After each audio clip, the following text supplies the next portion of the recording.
इस कहानी की शुरुआत होती है एक सर्द रात से, जब एक छोटा सा गांव देवपुर घना कोहरे में लिपटा हुआ था। गांव के पास ही एक पुरानी खंडहर बस अड्डा था, जहां कई सालों से कोई बस नहीं आई थी। लेकिन गांव के बुजुर्गों का कहना था कि हर पूर्णिमा की रात वहां एक भूतिया बस आती है। तो इस कहानी में आगे बढ़ने से पहले आप बेहतर आनंद के लिए अपने ईयरफोन्स को लगा लो और हमें बताओ कि आप इस कहानी को कितने बजे और किस जगह से सुन रहे हैं। राघव, एक युवा पत्रकार, अपनी नौकरी के सिलसिले में उस गांव में आया था।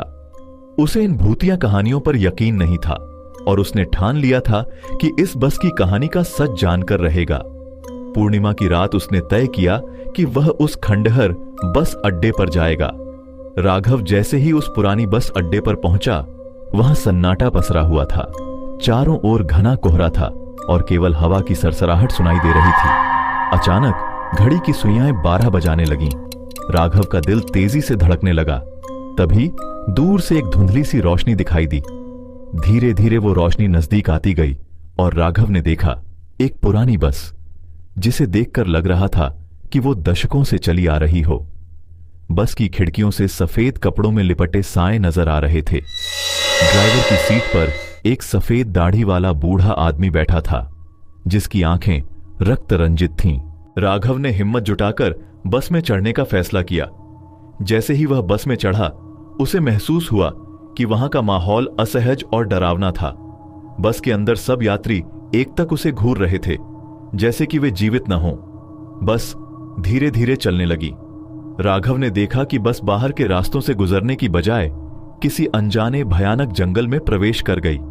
वहां हर तरफ अजीब अजीब आवाजें आ रही थीं।